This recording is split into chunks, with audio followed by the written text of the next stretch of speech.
out if you didn't grab them. We have several handouts and information, how to stay connected. There's information about what we're announcing tonight. And, of course, hashtag 805 Strong wristbands. Please, everyone grab one. So we'll start in about 2 minutes.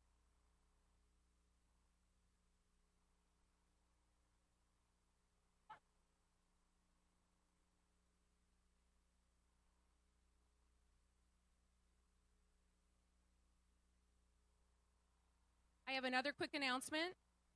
We have representatives from FEMA are out in the lobby here to assist anyone. If you have questions or if you've already started your process with FEMA, they can help you now or certainly at the end of the program. So please stop by their table. Thank you.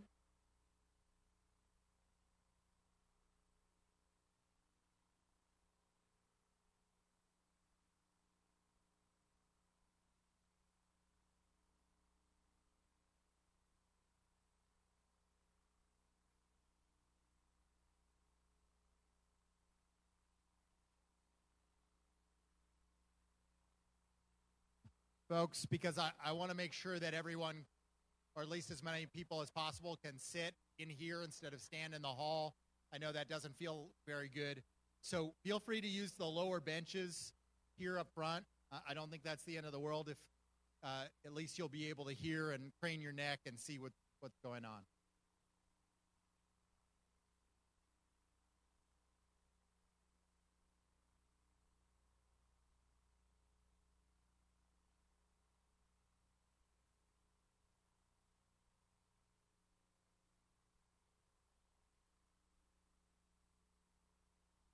You are all a very good crowd. Thank you very much. Before we get started, I'll introduce myself. I'm Gina DePinto. I'm the Communications Manager for the County of Santa Barbara. And again, we wish to thank everyone for being here tonight. If our Spanish interpreter can hear, if we have anyone who is needing interpretation, please let us know. We'll make an announcement from the stage. And there are headsets in the back if anyone is needing interpretation. And, of course, Joe Black is our sign language interpreter.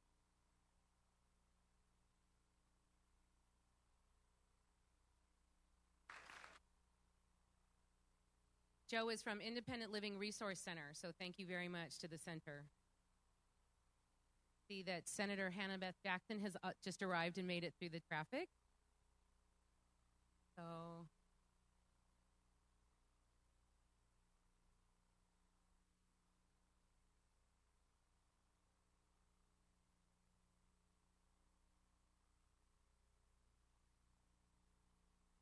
I think we'll go ahead and get started. And again, we're going to have more speakers. I know Sheriff Bill Brown, for example, is on his way, as is Rob Lewin, our Director of the Office of Emergency Management. So first I wanted to bring up 1st District Supervisor Doss Williams.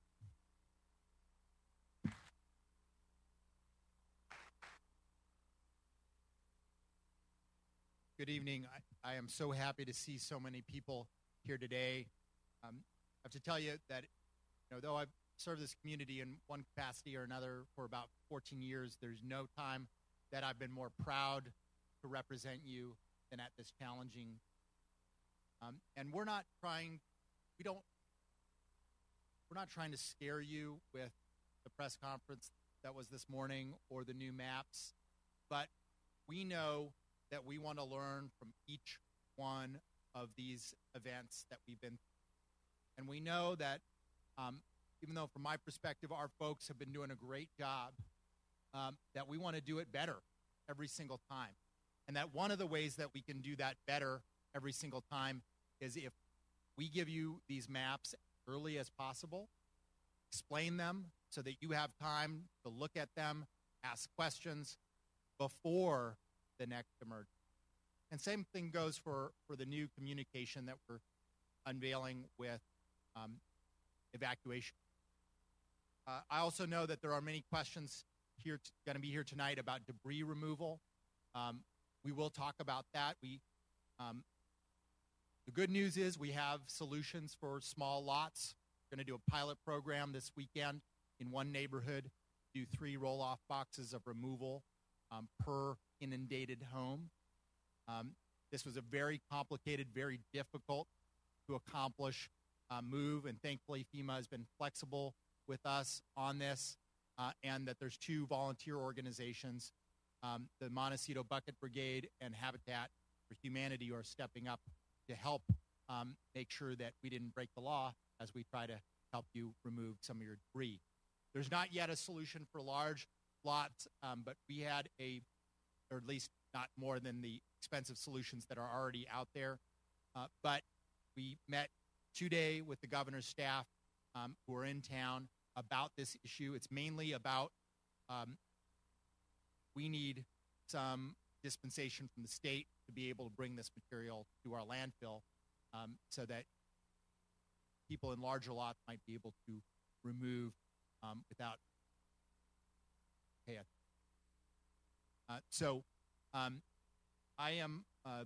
I will be back for questions. I'm going to step out for a second because I'm meeting with a bunch of the residents of folks that were directly affected and need that mud removed this weekend.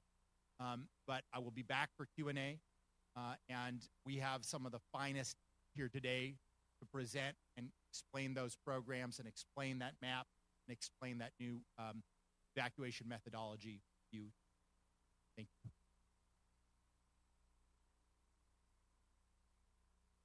Thank you, Supervisor Williams. Next up, I'd like to introduce Matt Pontes, Assistant CEO with the county.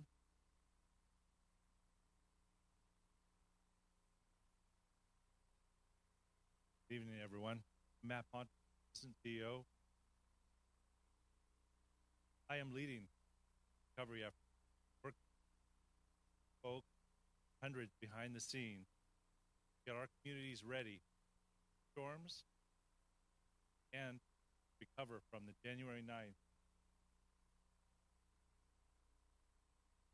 County Emergency Operations Act, collaborating with federal, state, and local organizations on a continued response.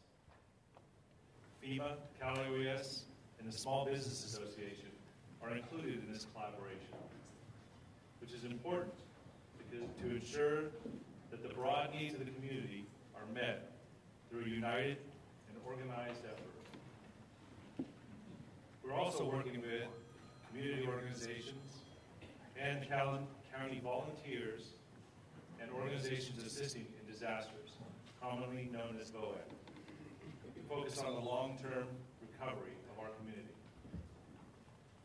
Tonight, you're going to hear what to expect in future rain events and how to plan for a new normal.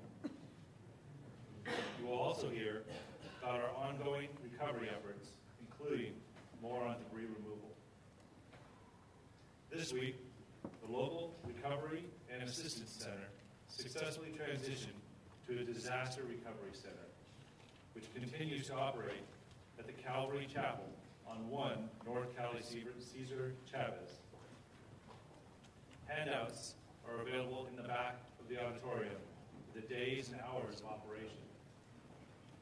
Representatives from FEMA and CalOES are located in the Disaster Recovery Center and are also here this evening and available to speak to you individually. We are establishing an information center in the community of Montecito to be available to address questions and concerns one-on-one. We're also developing a speakers bureau to meet with residents and discuss what is occurring in the county and hear from you about your needs. We are producing videos on topics of interest and will continue providing updates. Finally, I'm pleased to announce the launch of our new storm readiness and recovery website with resource information for recovery, the interactive storm map, and information covered this evening. We encourage you to visit this community resource at readysbc.org. Thank you for attending tonight's meeting, for your support and your patience. I'm going to turn it over to Rob Lewin, Director of Office of Emergency Management.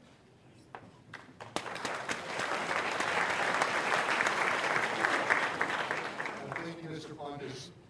First, let me begin by saying it is good to be here at a meeting in Montecito and it's particularly good to be at a meeting here at the Union School.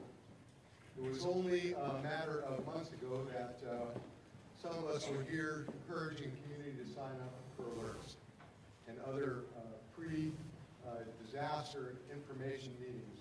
And it was clear to me then that this community cares and this community is concerned and always have been. And it's a community that has readiness in their minds at all times. Ms. Renee, who led the getting your students out of the school to another school temporarily and led getting them back here, deserves a tremendous amount of credit. I hope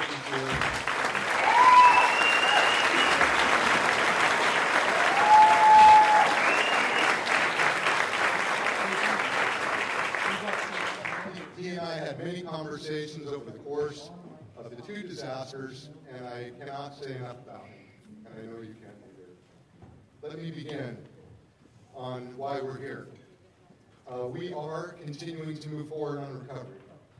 You all being here is a clear sign of that recovery, but we also need to be here to prepare for future storms. And you know, we can do both. Tonight, we are providing you with an interactive map that shows the risk associated with future storms of a ½ inch per hour or more. The map over there is now an interactive map, and it shows the burn areas for the entire county of concern: the Alamo, the Sherpa, the Whittier, and the Thomas burn area.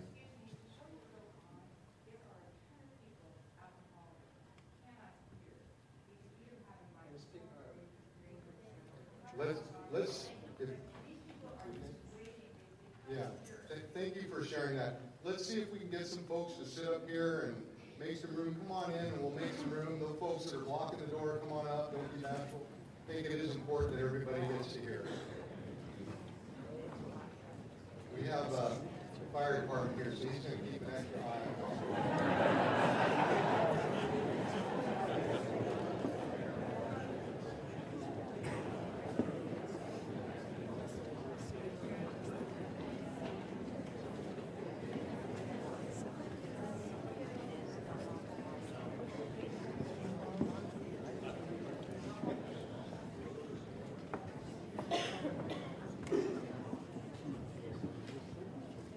Sit right in front of me too. I'm not that good to look at, so it's just fine. You're back.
Right here, right below me.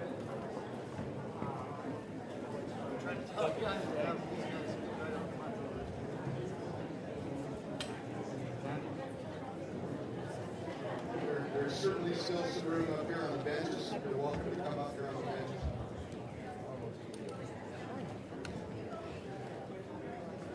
Okay, we'll continue on then. Here, come on up. Come on up.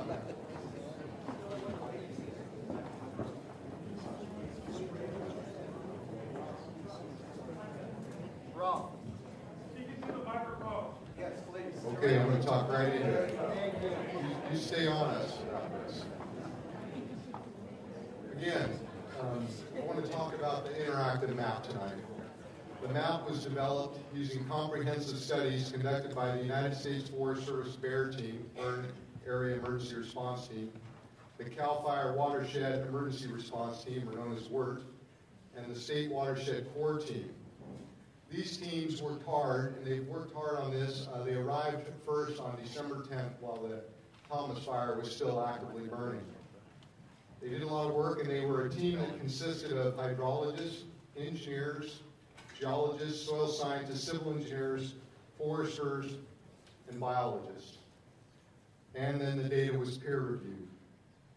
Our flood control district and my office, the Office of Emergency Management, were engaged with these teams. And together, the effort of each of these teams has given us this map that we're presenting.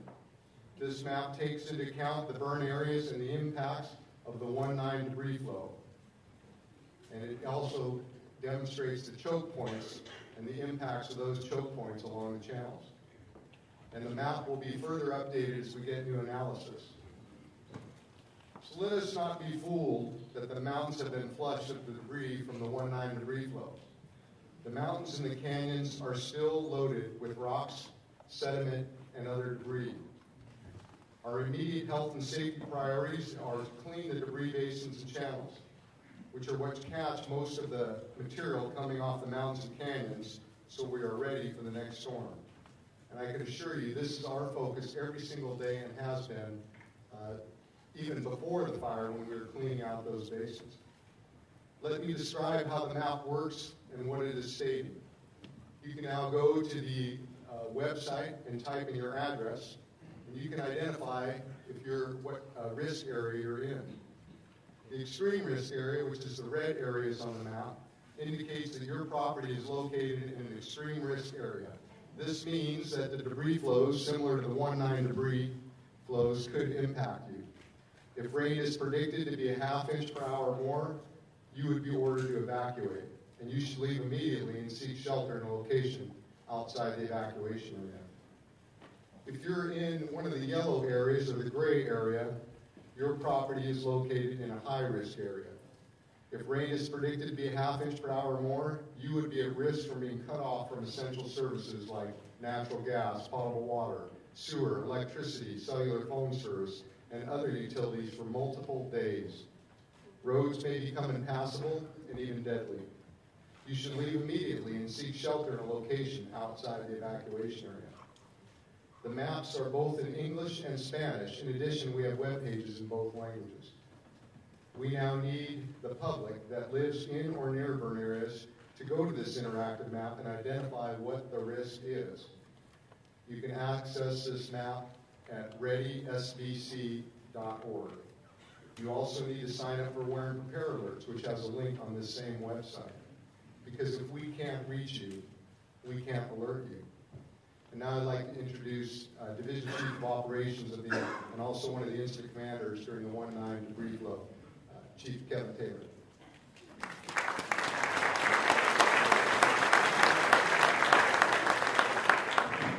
Thank you, Director Lewin, and thank all of you for being here tonight. It's so wonderful to look out and see so many familiar faces.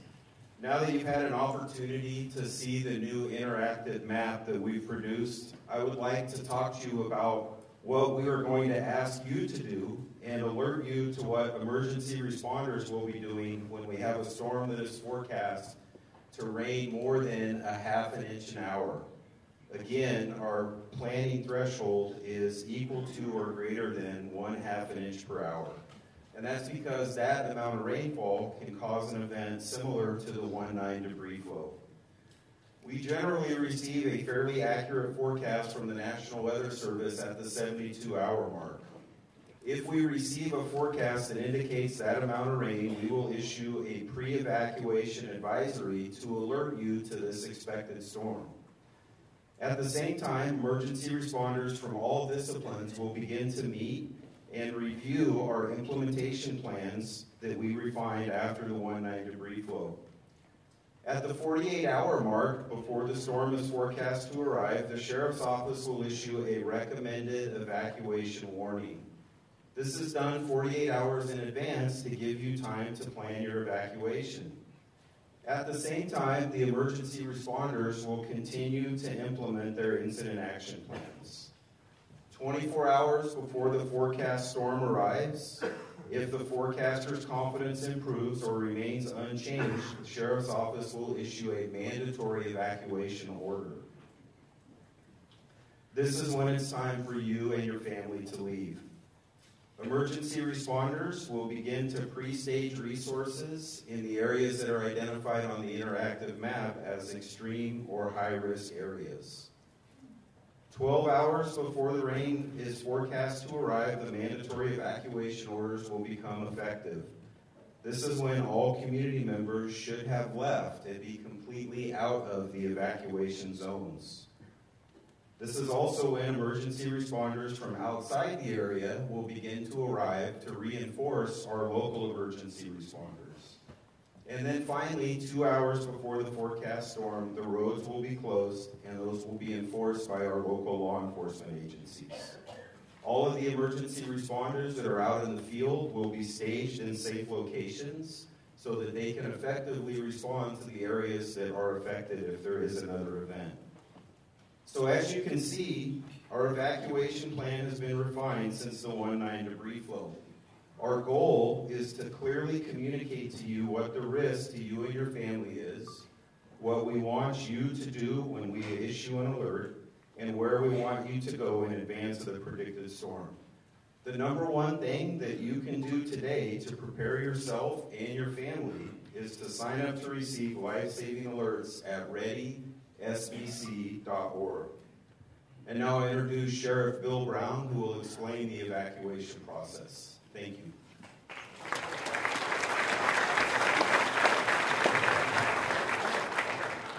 Thank you, Kevin. Thank all of you for being here tonight. This is a tremendous turnout. I think if the fire department is willing to look the other way for the numbers of people in the building, I think it's only fair the sheriff's office looks the other way for parking violations.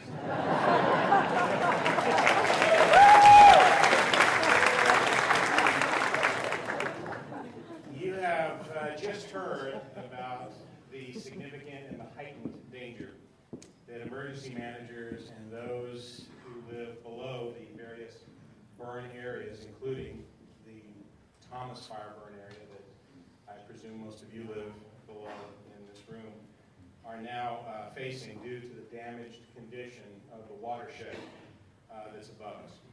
The experts tell us that as a result of that damage, it will now take less rainfall to move debris than it did on the 1-9 debris flow event. Accordingly, a strong possibility exists that we are going to need to call for future evacuations. And the Sheriff's Office is responsible for conducting those evacuations, so that's why I'm here tonight to talk to you about them. Now, let me start by saying that we understand that evacuations are inconvenient and they are troublesome. But they are also temporary and they are incredibly important. But most importantly, they can be life-saving. And we have developed 3 specific evacuation categories with clear definitions to what each one means and what course of action should be taken if those evacuation categories are materialized. The 3 evacuation categories are as follows: pre-evacuation advisory, recommended evacuation warning, and mandatory evacuation order. A pre-evacuation advisory means that a determination has been made that you are in an area where there is a possible risk of danger to life or property. And community members in a pre-evacuation advisory, or who are given a pre-evacuation advisory, should leave immediately. If they have, they should immediately begin preparations to leave, and should closely monitor the developing situation. And whether it's this category or any other, if at any time you feel personally threatened, you should not wait for additional notification, but rather you should take action immediately to remove yourself from the area. The next category is a recommended evacuation warning. And if you're told that you're in a recommended evacuation warning area, it means that danger exists and that it has been determined that you live in an area where there is a high risk of either loss of life and or property. If you are in a recommended evacuation warning area, the Sheriff's Office is strongly encouraging you to relocate to a safer location for your own safety. And while personal discretion is allowed, it is not advised. And people with access or functional needs, or people who have large animals, should use this opportunity to evacuate immediately if they receive a recommended evacuation warning under all circumstances. The third category is the most serious and urgent, and it's the mandatory evacuation order. As you heard, if that's issued in a storm situation, it means that that storm is continuing towards us and that the meteorologists have determined that it is likely going to hit our area.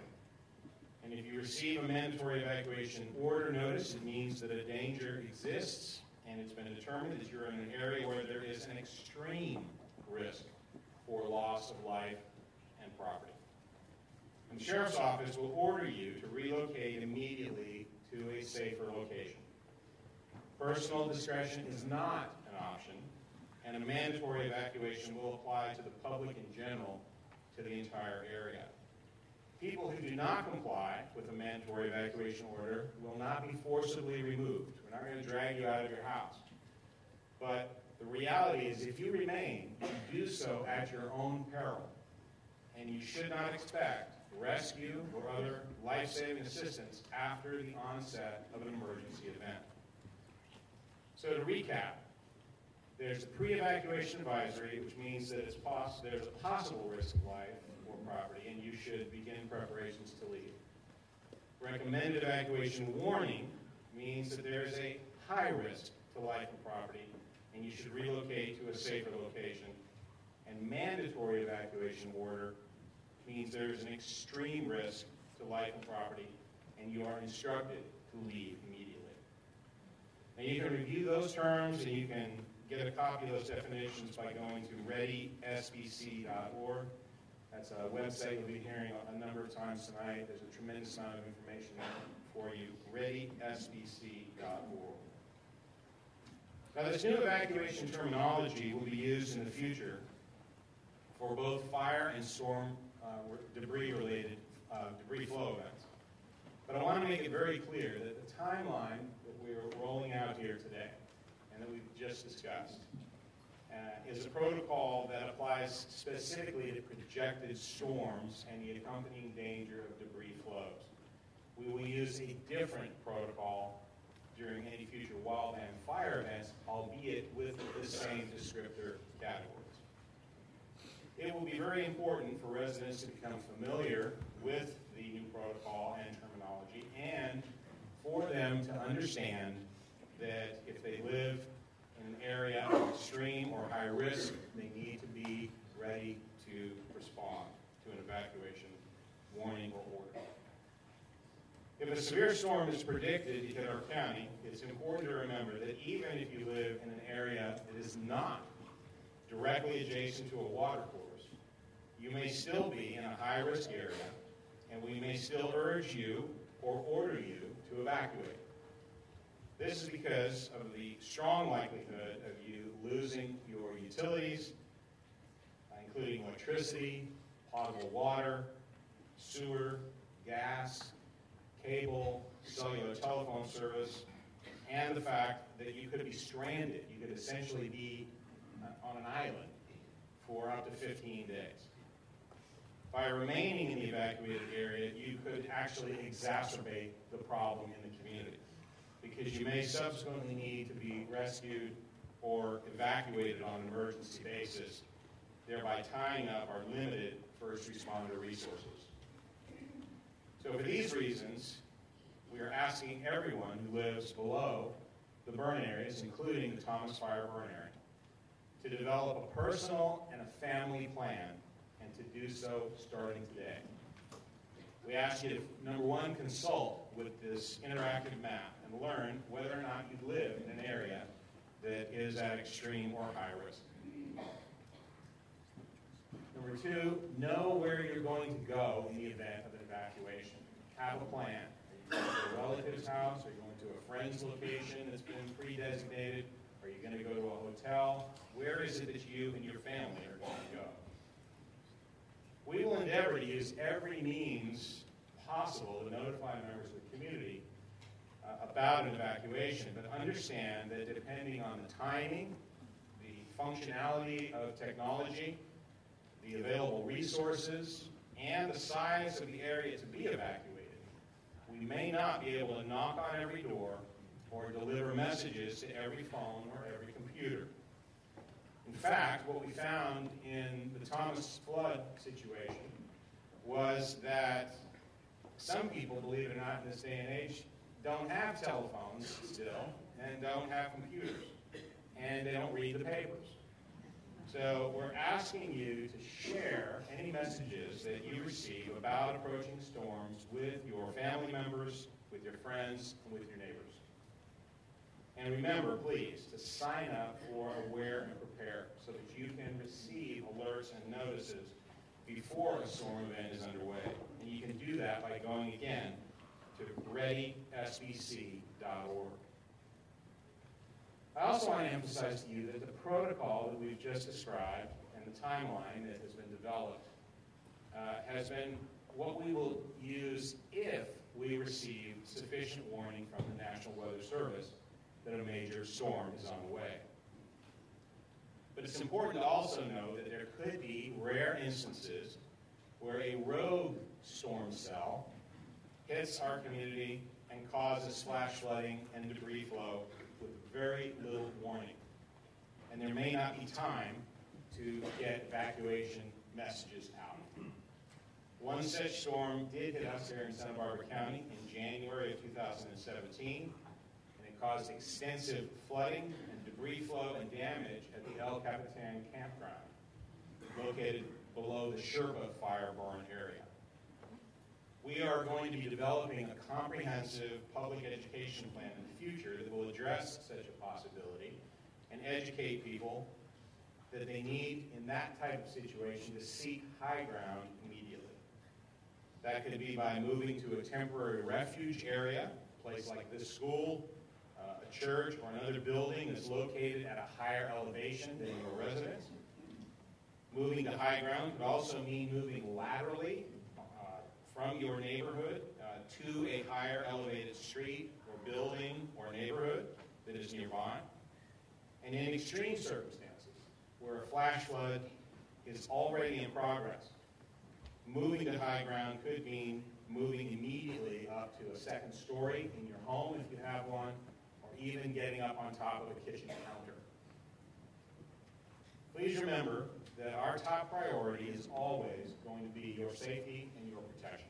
And many areas of our county have become vulnerable, and for the next few years, we will all be experiencing a new normal about how we must deal with the potential dangers of approaching storms and resulting flooding and debris flow. It's everyone's responsibility to prepare now by understanding what steps we will take to protect you if a storm hits, but also what steps you can take ahead of time to protect yourself and your family. And I thank you, and I'd like to turn it over to CHP Captain Cindy Ponce.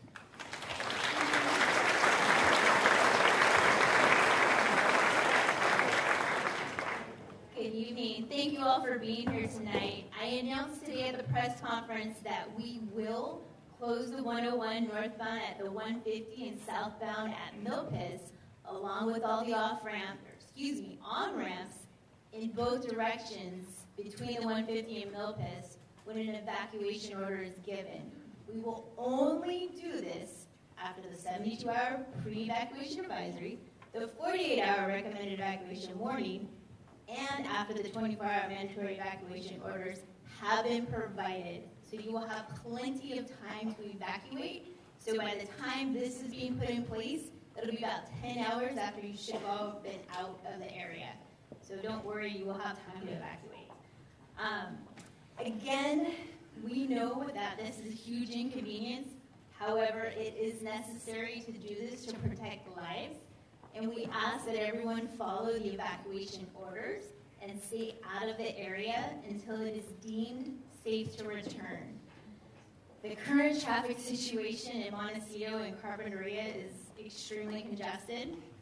The CHP is committed to assisting the motorists in these areas. I hope you guys saw our officers directing traffic on San Ysidro today. If you are commuting on the 101 and do not work or live in Montecito or Carpinteria, please stay on the freeway. The surface streets are just as congested and you will not get there any faster. We ask for your patience as Caltrans works on the bridges on the 192. We do not know when these bridges will be repaired, so the 192 will be impacted for quite a while for our future. We ask that you be patient with the work crews on Olive Mill and Hot Springs. These roads are now open. However, there's a lot of work still being done in these areas.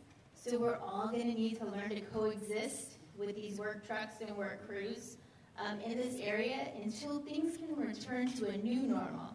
So we just thank you for your continued support and your patience, and we will persevere through this.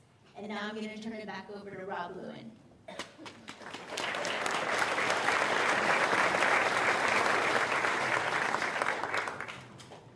I know that we all want to get to the questions, but I wanted to bring up a subject different than dealing with interactive map and being storm ready. I want to talk to you a little bit about debris. First, I want to talk about public debris on the public right-of-ways and the public facilities such as debris basins and channels. We all know the importance of clearing out the debris basins and channels that run through the community. This work by the County Flood Control District and the Army Corps of Engineers continues. Much progress has occurred and there is much more to do. Currently, we're 50% done with the debris basins. Debris from this work is taken to a quarry in Buellton. The debris from the public right-of-ways is taken to a sorting facility where it is separated. The rocks are taken to a quarry, the soil is taken to the beach, and the vegetation is chipped for future utilization. Now I'd like to talk about private debris on your properties. Let me first start with a show of hands of folks that have mud and rocks and debris on your property. Well, we care about that a lot. Let me talk about some of the things that we're working on and some of the things, some information for you. The private property material currently can be taken to landfills, mining sites, and other outlets identified on our information sheet provided by our Public Works Department. We know for most this is expensive due to the fees and the hauling of long distances that cost a lot. We know we need more alternatives to this option, and here's what we are currently working on. We are rolling out a debris exchange website. You will hear about this. This listserv will provide an opportunity for people who have soil and rocks to find people who want soil and rocks. The soil that was deposited on people's property was randomly tested in 10 locations, and in all cases, the soil test indicated it was suitable for domestic use in landscapes. It may also have uses on farm fields. We all know that the Montecito sandstone rocks are beautiful and may also have value as building material. This exchange will provide an opportunity for people to benefit. The county will not be involved in the exchange. This is a market-driven process. We are merely providing the platform for it. We have asked permission from the state to expand the capacity of our county-owned Tahigas landfill. This will allow for debris to be taken that has at a reduced cost to the current charge and ensure that the lifespan of the landfill for waste is not reduced. We are continuing to look to our Ventura County neighbors to determine if they have old mining sites that would want the value of having the material to remediate their mines. There's still much work to do on this. We are trying to find a large piece of property in the community to create a temporary transfer station so we can separate the material and provide a place for people to take their material to a location close by. We have put together a household hazardous waste pickup program that we will be announcing soon. This program will be designed so that on a given day there will be curbside pickup of hazardous waste that would typically be in your garage, such as paints and fertilizers. For now, we would just like you to set that material aside someplace safe. Finally, we are encouraging people to find innovative ways to keep the material on their property, both in the short term and the long term, to work with your architects and engineers to identify how to improve your property with the material on site. We ask that if you choose to do this, you must ensure that the material does not pose a threat during future debris flows to your neighbors or communities. And again, we remind you all to sign up for alerts at readysbc.org. And I want to just conclude that recovery is hard, and storm readiness is hard. But let's all agree that to not be scared, but instead to be prepared. And we're going to now have the state, we're going to invite our public health officer up, Dr. Charity.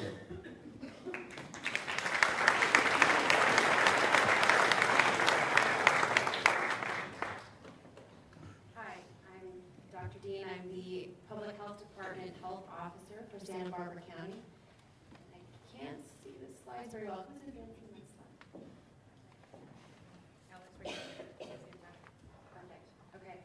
I'm going to talk to you a little bit about some of the common questions that we've been asked from the community and from agencies and from people that are doing work on their properties. So the first question that we're getting a lot is about the health effects of dust. And the main health effect about dust is that it's an irritant to your lungs and your eyes, your mucous membranes, your throat. If you're someone that has underlying health conditions like asthma, this dust can trigger an asthma attack. It can make it harder for you to breathe. So if you're someone that's already sensitive, then you need to take precautions. The other question that we're getting is what kind of germs are present in the dust? People have been very in tune with the testing that's been done of the mud that found levels of fecal bacteria, and they're asking, is that going to be blown into the air, and am I going to get sick from breathing in this air? That is not a mode of transmission that we think about with these fecal coliform bacteria, meaning they're not going to be aerosolized and you breathe them in and then get a GI illness. However, there is one germ that could be in the dust that's blown up, and that's called cocci or valley fever. The risk in southern Santa Barbara County is low. This is not a high endemic region for cocci, but I want to provide you with all the information and say that the chance isn't zero. This is a germ that could be in the dust, and we put out a press release last week on cocci or valley fever if you have more questions about that. The best way to protect your lungs is when you're out in dusty conditions, wear an N95 mask or a P100. That will help protect you when you breathe in the air that could have even small invisible particles. I know all of you are really familiar with these masks because of the Thomas fire. So now's a good time to get your mask out if you're one of those people that should be wearing one. Go ahead. The next thing I want to tell you about is the air quality index. Again, I think everyone is probably well versed on the air quality index after the Thomas fire. But what you may not know is that a new monitoring station has been put very close to this school. It's actually just north of the intersection here at San Ysidro and East Valley Road. And the monitoring station is measuring the particulate matter in the air. You can check the hourly results. You can go online. OurAir.org is the website for the Air Pollution Control District. On that website, you're going to scroll down under current air quality conditions. There's a link to the new air monitor. You click on that link, and you can even look at an hourly report for every hour. I was out here a few days ago and looked at the hourly report, and some people might find that helpful. Keep in mind, that is just a point-in-time measurement of the air at that exact time. It can change with wind conditions. It's just at that one location, so it's not saying all of Montecito has that air, but it might be helpful to you as you're making decisions about your health. The readings on it have fluctuated between good, moderate, and unhealthy for sensitive groups. And sensitive groups are pregnant women, young children, and those with underlying health conditions, underlying heart conditions, underlying lung conditions. If you're one of those people, you are going to be more sensitive to the dust or the invisible particulates in the air than someone that doesn't have those conditions. Next slide. And here is just a colorful depiction of the different levels of the air quality index. And if you'd like to see more, please go on to ourair.org. The Air Pollution Control District has done an excellent job explaining this on their website. Next slide. Mud. We have received a number of health questions about mud. The biggest question is what could be in the mud. Well, the testing that was done immediately after the mudslides, it was done at homes at 10 different locations for the purpose of safety for the first responders that were out in the mud. And it did show high levels of fecal coliform bacteria. And this was not a surprise. We knew that this was very possible because of damage to some of the sewer infrastructure in homes. Also, there are poison oak oils in the mud. I have learned a lot about poison oak in the last month, and one of the things that's been interesting, one of the after effects that we see after natural disasters that we've seen here, is that the oils from the poison oak actually spread out in the water. And so even though the mud or the wet mud or the water might be miles away from where the poison oak originated, you still can get poison oak if you're wading around in that, or if you get it on your skin. And a number of cases have been reported to us, and I've looked at of atypical poison oak. So if you get a rash after working in the mud, think of poison oak. Another thing that could be present in the mud is the household hazardous chemicals. Please be aware of that. And next slide. Then the last question is, how do I protect myself during cleanup? Wear the right clothes for the task. Wear long pants, wear long sleeves. Wear an N95 mask, especially if you're sensitive. Wear eye protection if you need to. Please wear closed-toed shoes to protect your mind or protect your feet. And be mindful of cuts to your skin. Again, this mud can contain sewage bacteria in places. And so some of the things that we're seeing is wound infections with atypical bacteria, meaning with bacteria that we typically see in water or that could be linked to sewage. And so when you get a cut on your skin or if you have an abrasion, please clean it really well after doing that cleanup work. You can put a little bit of antibacterial ointment on it if you want. And just be mindful of your own health while you're doing cleanup. What kind of conditions have we been seeing? Well, so at Public Health Department, we have a division of communicable disease control. So if there were a large outbreak of GI illness from people being exposed, we would know. And what's been amazing is we haven't seen that. That's something that we've really been watching for, and we just haven't seen that yet. So that's the good news. The bad news is the number one thing that we're seeing is rashes. So please really be mindful of your health if you're out there doing cleanup. Take the right measures to protect yourself. And if you need to be one of those people wearing an N95 mask, there are distribution locations where we're still handing those out. I'm going to stay around for questions. You can ask me anything. Thank you.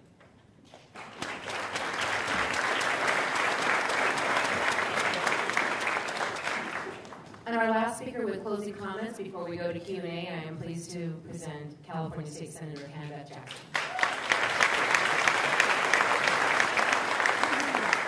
Well, good evening. I've just come in from Sacramento. I was going to give you a little update, but I feel the first thing I need to do is pretend I'm Richard Simmons and ask all of you just to breathe. We will get through this. And you're all here. You're all home. And it's so nice to have you home. I live very closely here. I know a lot of you, not just politically, but we're friends, we're neighbors, we're at the very least. We drive down Hot Springs Road every now and then. I don't do much cooking, so I enjoy Janine's and all the other spots where I suspect I bumped into some of you as well. So I just want to share with you just a couple hopefully reassuring thoughts. I happen to be the chair of the legislature's Emergency Management Committee. It just so happens that I do that, and in fact, December 4th, I was banging down the gavel after a discussion about our emergency awareness system. Some of you got that messaging during the fire at about 2:30 in the morning and were wondering what that was all about. Our emergency alert system is really in need of work. And I held a hearing on that on December 4th at 1 o'clock in the afternoon and banged the gavel down at 5 and said, well, it's December. Hopefully we won't have any more fires to contend with, and we can address this issue going forward. And of course, literally an hour and a half later, the Thomas Fire started. So I actually have introduced legislation when it comes to making sure that we're all getting the emergency alert system and that it is a much better system. You know, 911 is 40 years old. The world has changed dramatically. Another bill I've done, and I hope each and every one of you are aware of this, is a bill that makes sure that if you have fire insurance, you are covered, because this event, the MUDs, the 1-9 event, whatever we're calling it, clearly were approximately caused by the fire, and every insurance company should be covering this event as if it had been a fire event. And I want to make sure that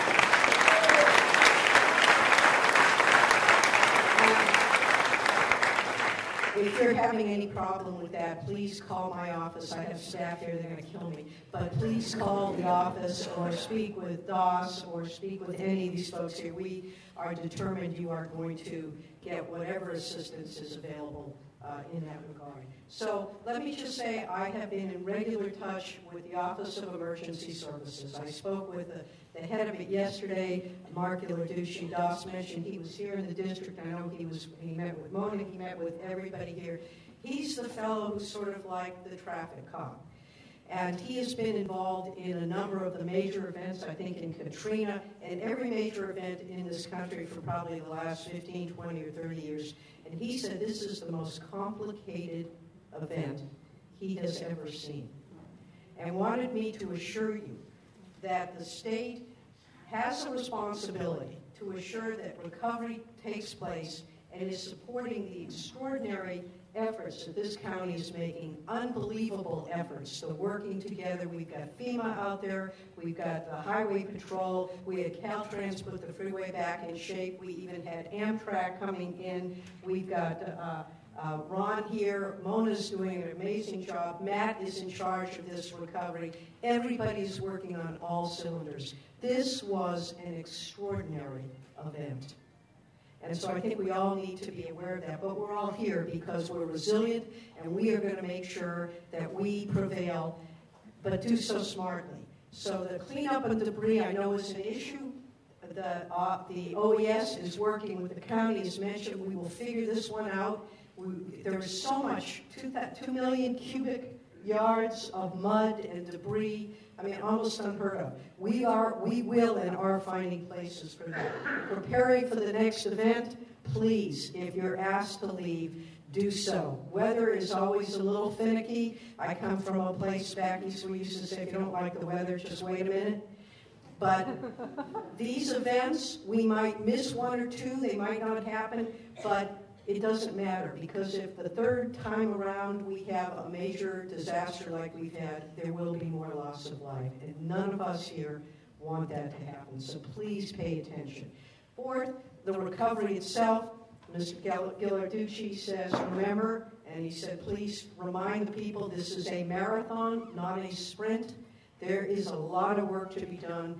And for most of us here, we're dealing with the short term, the midterm, and the long term, because we want to rebuild. This is indeed the most beautiful place on the planet in which to live, and we all want to be here. So,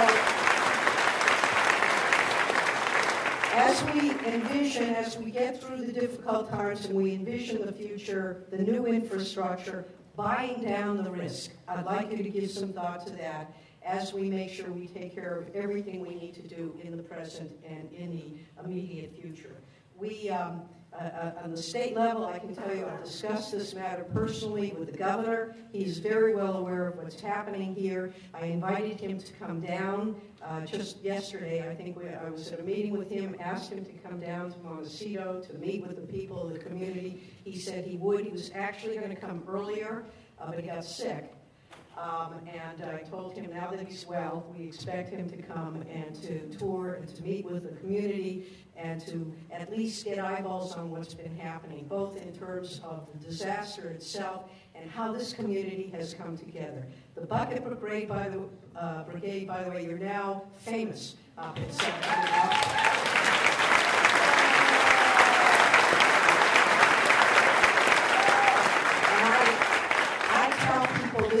most extraordinary community anywhere in California. And indeed, my own stepson was here this past weekend to celebrate. My husband had a big birthday. They were supposed to practice some songs together. He called up and said, "I'm sorry, I'm literally knee-deep in mud. A. Powell caught me." And so he was here, and we're all a community. We're all in this together. We need to be patient.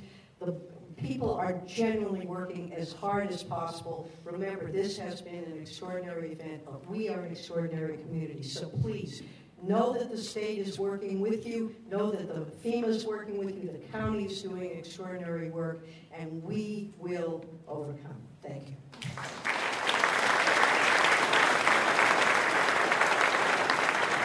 Thank you, Senator Jackson. And I'm going to repeat that. Take another deep breath.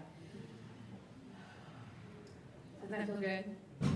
So I also want to recognize, before we go into Q&A, our County Supervisor, Joan Hartman, is also here with us in support. And the way we're going to do the question and answer, I've got a few to start, but there you are. If you want to ask a question, we've got a mic in front of the outer two aisles, and you might just line up and we'll take each question. We also have subject experts in the audience, as well as our experts on stage. So if it's something that Department of Water Resources, the State Office of Emergency Services, our County Flood Control, if you're sitting in the audience, I think that you can just come up to one of those two microphones as well, and then otherwise our experts up here will come to the back to the podium. A couple of things before I do the first two questions.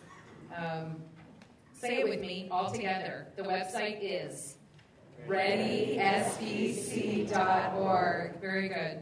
And then also you heard several times reference to 19 debris flow. So we asked everyone earlier today, we're going to ask everyone posting information on social media, the media, that this event is the 19 debris flow. Montecito is not a mudslide, and that we are proud of this community. It is a debris flow that happened here. So thanks for helping us get all consistent on that message. Right? The other thing, out in the lobby, we've got the hashtag 805 Strong wristbands, because this county is with Montecito. We are 805 strong. We're all together in this. So again, thanks everyone for being here. I'm going to start off. You can also submit questions. We have cards and pencils out in the lobby. So the first question is this meeting for preparedness in general, or is there a prediction of another incident? Rob Lewin.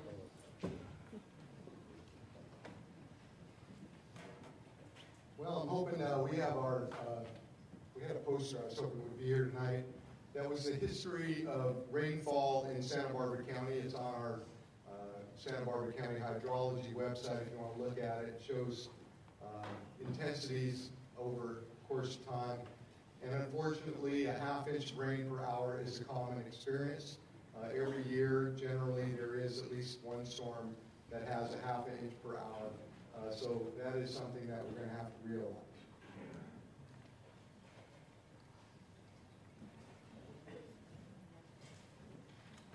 The next question is, and I'll read it verbatim, to begin, we are so very grateful for all you are doing for us in recovery and future protection. Is there any information on work happening in the backcountry to dynamite large boulders or anything done to help prevent large debris from coming down?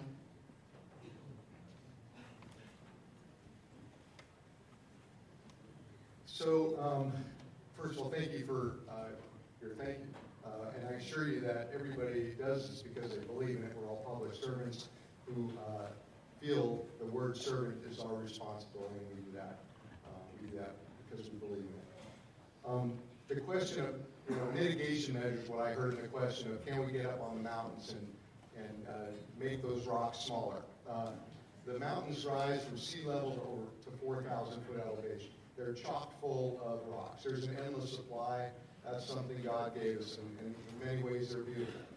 But the concern are the rocks that are now in the channels above the community and on the mountains that are now no longer held up by brush and have also been loosened up by the 19 debris flow event.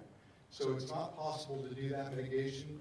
There are 3 reports that are going to come out. We're going to post those all together on our website. They're the BEAR report, the WORK report, and the Watershed Core Team report. They together comprehensively will demonstrate that what the mitigation measures have up in the forest, what possible down in the areas below the forest, and then where are the choke points and what can be done in those. And so, in general, you'll be able to take a look at that as soon as a week or 2, depending on when the reports are concluded. Okay, we're going to start right here.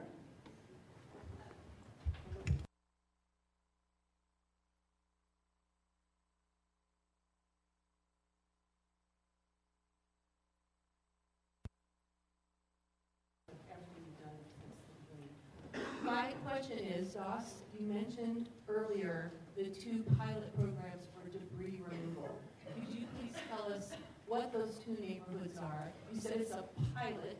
Does that mean there are going to be other neighborhoods that may receive the same type of a program? And if so, how does one sign up for that? So the way that you could sign up is just by signing up either for the Abe Powell's Montecito Bucket Brigade or for Habitat for Humanity. Because the only way we can accomplish this, because normally using public resources to help one private property is illegal. So the only way we can legally do it is with this nonprofit partner. So that's how you would sign up. We're doing basically Santa Elena neighborhood stuff this weekend. It involves swearing in all our volunteers as federal disaster workers, and so there's some issues still. Very many kinks. If it works out, then we can think of doing more of it. That, as long as FEMA's patience lasts, and as long as our lawyers don't have their hair caught on fire because of the possible liability, we'll be able to hopefully expand. So have the homes in those neighborhoods been notified of this? Because you said that each properties will get 3 dumpsters, and so we're working in that neighborhood. This would be really valuable information.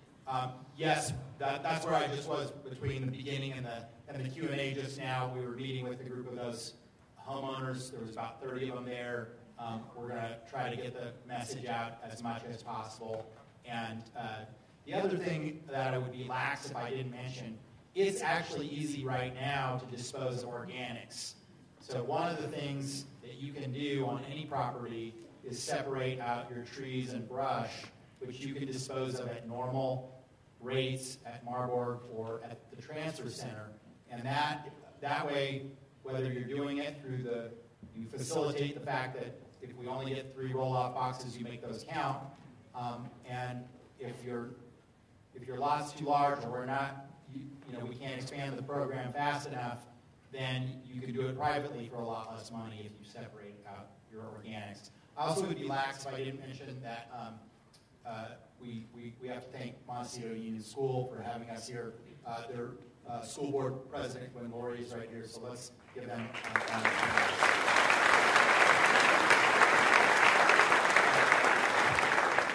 And Gina just asked me to answer an insurance question that's come up. A lot of people are doing battle with their insurance companies right now. And I know that some of you would be bolstered by a letter from our Office of Emergency Management saying that the fire was the proximate cause and saying that we expect there could be more debris at a later date. So if you want that letter, our office is preparing a form letter for that, and Rob in the Office of Emergency Management will sign that form letter to you. And if there's any specifics that you think you need in your battling with your insurance company, let our office know. My chief of staff is right here. Raise your hand, Darcel, because we're working on that.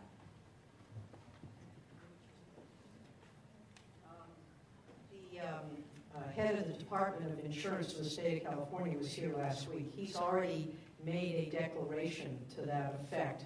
that insurance should be covering, fire insurance should be covering this loss. So either contact DOS or the Department of Corporations. I think the letter's right on their website, or let my office know. If there's already been a determination that this event was approximately caused by this event, by the fire.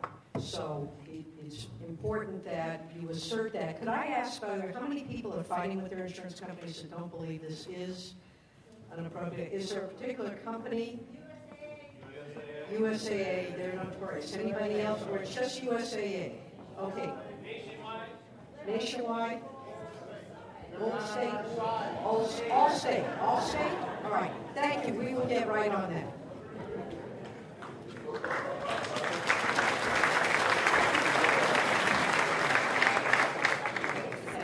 Thank you. I guess my question is for Director Lewin. I've heard a lot of different time frames thrown out. Are we talking about 1 year, 2 years, 3 years, where we might be at risk of these debris flows? And then I just want to plug the Montecito Association, its staff and president. Thanks for all the notifications and information.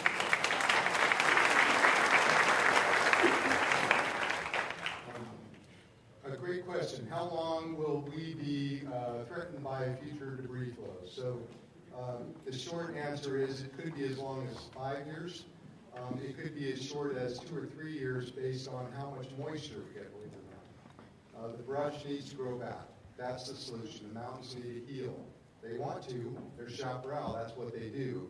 So we want nice, gentle rain on our mountains so the chaparral will grow and it'll grow fast. This next one is for Rob. Before we go back to the side of the room, we've got one in writing. Why is there no emergency siren system in place? So great question again. So let me just back up. If we go back over 100 years, the way that communities were alerted was by bells, church bells, fire station bells. Then during, of course, World War II, we were concerned about bombing, and sirens were instituted. And sirens were the alerting mechanism in many countries to let people know. And sirens are still used in some places, particularly below dams. And if you go up into San Luis Obispo County, they're up there for alerting for a nuclear event at the power plant. Sirens are not the panacea that you would think they are. They require a lot of maintenance. They're very expensive. And in order to get good coverage, they have to be located in many, many areas, particularly in communities that have canyons and things like that. The modern day siren is your smartphone. We are able to send you alerts through Aware and Prepare alerting, and you must have that sign up. You must do that sign up. We can use the WIA system even with all its faults. Many of you have received our WIA alerts that activate your phone even when it's in the quiet mode. It will wake it up, send that obnoxious sound, and give you a 90-character message. The problem with that message is it's only 90 characters. It's extremely hard for us to put a cogent message together in 90 characters. The other problem with that system is it sends the message essentially countywide and beyond. And so the Federal Communication Commission recognizes these problems. We have sent letters. The state senator has sent letters. Our congressmen, our U.S. senators have sent letters to the FCC, and we have, even before this storm, saying this needs to be fixed. And in fact, supposedly in November of 2019, that system will be fixed so we can do 90 characters and more than 90 characters, and we can send it so it's just directly to the community that's impacted, not this county-wide alerting. With that, the best thing you could do, again, is sign up for Alert and Prepare. We sent out many, many alerts, as many of you got. We used every mechanism possible to alert the communities, and we still, and we always will. I'll add to that I don't usually disagree with Rob, but there's one thing that is even better is a copper landline. I know that seems very retro, but I've done extensive studying into our cell to 911 problem. A cellular phone is not all it's cracked up to be for emergency response. And if you have a copper landline, I'm not saying an internet landline, I mean a copper landline, it is much more resistant to outages, and we can give you a reverse 911 call, and it's very easy to target geographically. I also would be lax if I didn't mention that the sheriff is going to have a lot of challenges, and we have to be cognizant of that. If he didn't mention it because he's sheepish, the cop on a typical day before this disaster, there's one officer on the street in Montecito. All you have to do is go around these days and say, there's a lot more uniformed personnel in Montecito. The price tag of doing that this year will be another $1.6 million that he doesn't have. So this is something that we have to think about as a community going forward, because there's going to be ongoing needs here in Montecito, and we've got to figure out how to make that happen. Fortunately, we always have the Montecito State Association, who's been very good at forwarding me your issues, and our president, Charlene Nagels, over there in the back, too.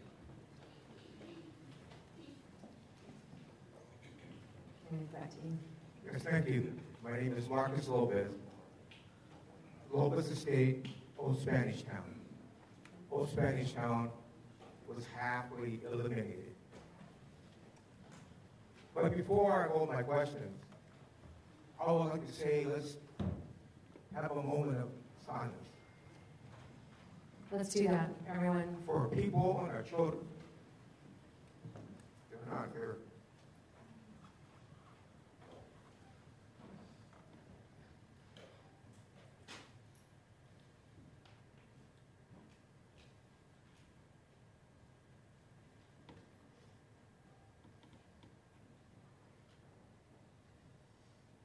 Thank you. I'd like to congratulate all the departments, first responders, and all the agencies and their representatives in order to articulate and explain the situation that's facing us here in Montecito. This is a very profound time we live in, and I think all of us are up to the challenge.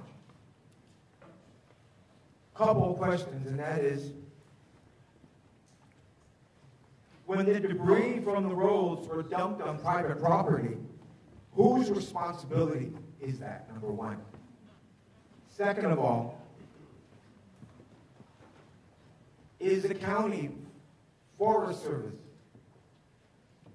whatever entities are reseeding with native plants? And the last question is, which is the white elephant in any room, what is happening to addressing the mental health with our community that are either in the American Red Cross facilities, in hospital facilities, or other facilities, and how is the county, the state, or FEMA addressing that question of mental health? Thank you.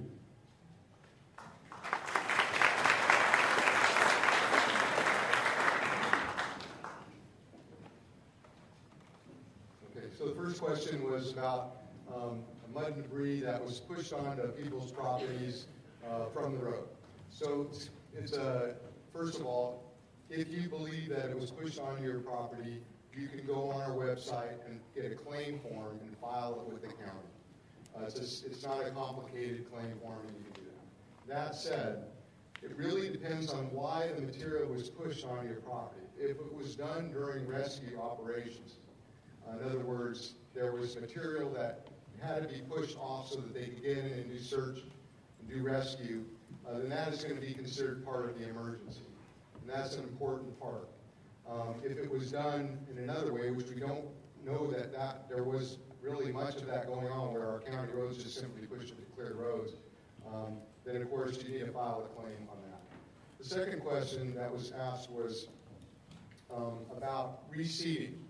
So in the Burn Area Emergency Response Team report, which actually is out on the Forest Service website now, they will put mitigation measures in there. They do these reports on every fire.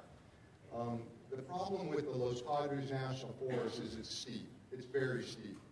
And the use of, they don't do hydro seeding anymore because of the issues. They found that there's enough seed in the ground for that. What they often will do in places, they'll strategically do what's called hydromulching. It's the same process without the seed in the mulch. The reason that that is probably not at all useful in the areas is the ground is too steep and it won't hold, and obviously the timing of it is not good. It's not like we had a fire in August and we had time for that hydromulching to take effect. We're in the middle of winter right now, believe it or not. The third question is a very good question. So mental health is extremely important in some of our services that we offer to the community. For this incident and in the last 2 months, we've had services available through the local Recovery and Assistance Center, which continues at the Disaster Recovery Center, which will continue when we announce a location for the Montecito Information Center, a lot of centers that we are providing so we can reach the community. We also have a couple phone numbers, including on a card in the back of the room in the lobby. Please take one. It is our Behavioral Wellness Access Line card with a 24/7 phone number for any assistance. You can also get this information and reach out to us through our helpline, which is 833, this is a toll-free number, 833-688-5551. Hi there. First of all, I just want to say thanks for organizing this. I'm grateful for an opportunity for the locals here to really come and just speak together and hear our concerns and our thoughts, and hear what you have to say. My specific question/statement has to do with preparedness. While I appreciate everything that our first responders have said to us and the new system that you laid out in front of us, this is good. This is what we need. My concern is that there was not some, at least halfway measure that approached this in the first place. This is 2018. My concern is that we have a school like UCSB, which is one of the foremost geological and environmental study schools in the world. We happen to share community with them. I even spoke to people out in the geology department. They told me that no one from the county was in touch with them. People that do this kind of map for a living and that can use technologies and in a matter of 20 minutes input topographical maps and use an X value like rainwater, 0.25 inches to 10 inches. Ron over here talked about scientists that studied this. I would like to see the days and scientists that studied this. I would like to see the inputs that they put of the rainwater fall. And I would like to know why we used a fire map for a water-based emergency. Why? Who was in charge of this? Whoever was in charge of this is probably a good person. There's a lot of good people out there. I've gotten in a car accident. I'm a good person. People that hit me are probably good people, but good people fuck up. And I want to know who was in charge of this. And with the technology that exists today, if you're telling me you used this and it was improperly used and you didn't foresee this, that's a problem. That's a problem for what happened. That's a problem for the future. We sure as hell shouldn't be using that same software. And if you didn't use that software, what the hell? Who's in charge up there? This is 2018. This is not acceptable. And you can easily figure that sort of information out to at least get a slightly better understanding of what could have transpired. And then look at this map of the mandatory versus voluntary. Now we're all in mandatory. But you tell me where all this destruction went down. People were not looking at this properly. That's what I'll stop on. I'm ranting, but thank you for listening. And I hope that we can get some answers to this, because somebody fucked up, probably somebody good. But let's get some answers, please.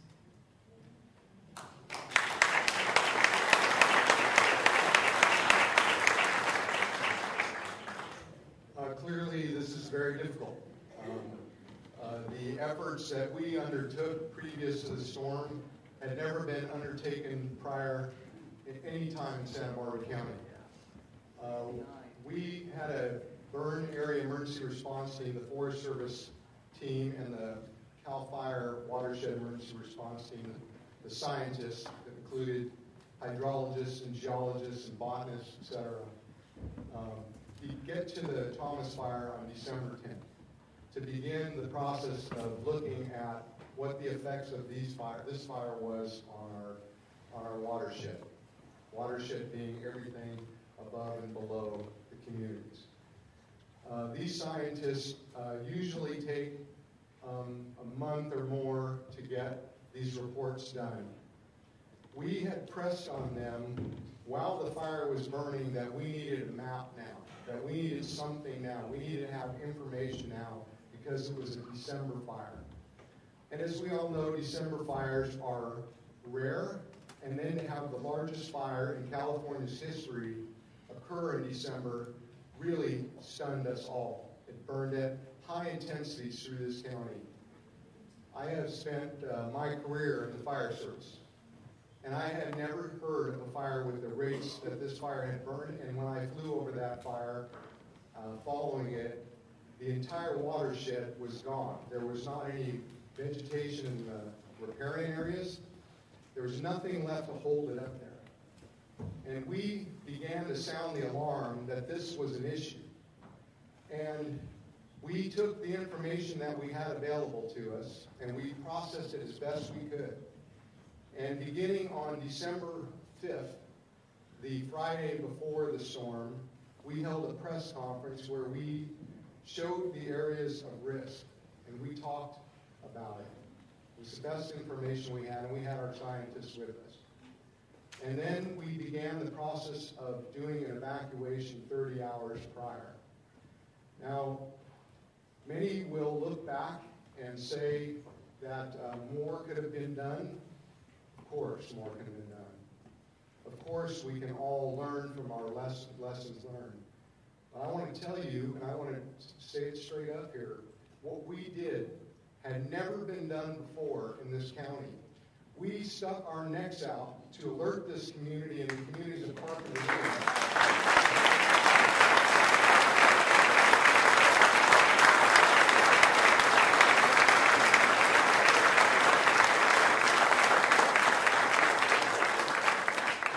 And I don't get to take back, nor do any of the other leaders on this stage and around us get to take back the decisions we made. We own them. We own them for life. And you folks that made your own personal decisions, the decision to stay at home, the decision to leave, the decisions that you made individually with each other and your families, you all unfortunately or fortunately get to live with those decisions too. That's something together as a community we have to join together and understand about each other. And it's not easy to do that, right? We all have to bear the decisions we made. But part of being a leader, part of the decisions that we all made, we get to accept the good decisions we make, and we get to also accept the decisions that we wish we might have changed. But hindsight is something different than what we get to do. We prepared for a storm that was predicted. We got a storm that wasn't predicted. There was a band of rain that ran up into your county, into your canyons above you, that dropped a half an inch in 5 minutes. We did not prepare for that. That was not predicted. The storm we prepared for was the storm that hit Carpinteria. That's the storm we prepared for. Now, we're going to do better. But it's called a disaster for a reason, because it's unexpected.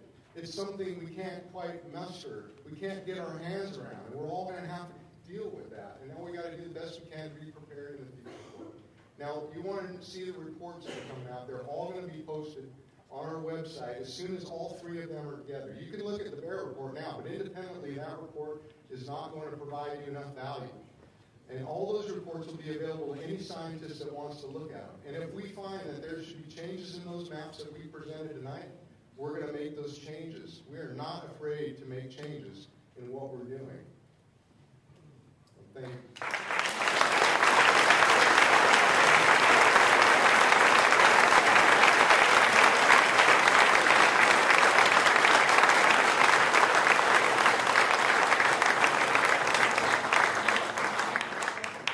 I would like to just add a few comments to Rob's comments that he just made.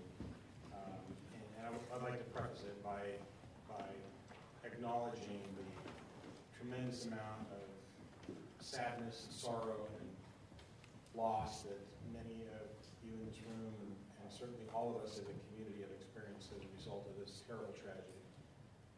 But I want you to know that what happened, as Rob said, what was predicted was not what, and what we prepared for was not what we received. We knew we were going to have a bad storm. And as I've said before, Rob Lewin is a hero. He's a guy.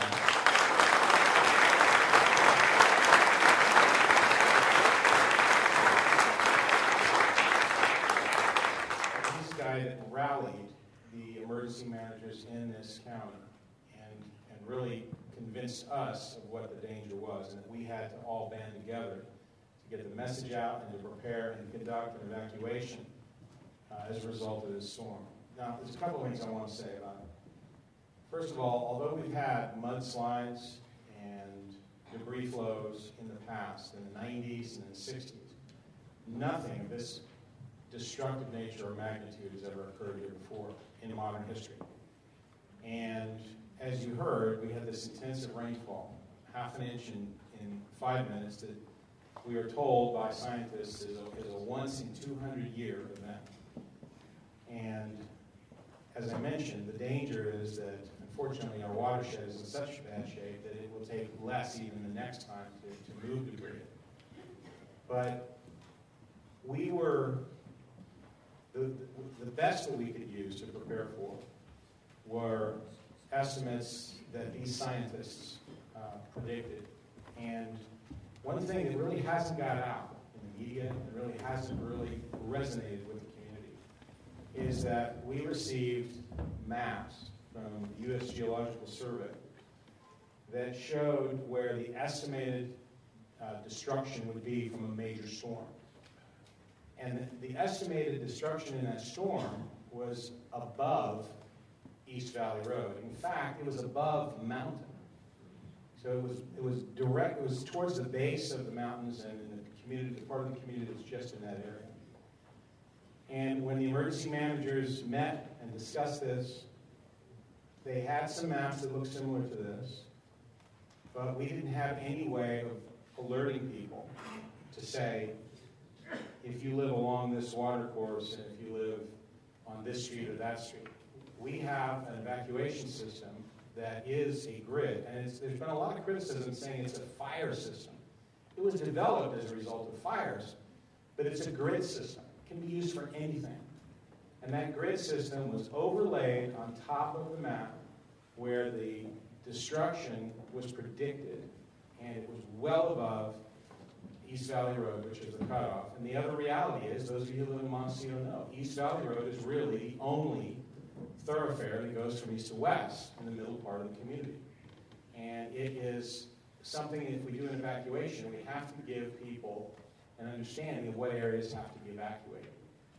And it's a terrible tragedy that this occurred, but I can assure you that it was, this was information that we received and that we acted upon, and that in all likelihood wouldn't have been taken as seriously had Rob Lewin not been as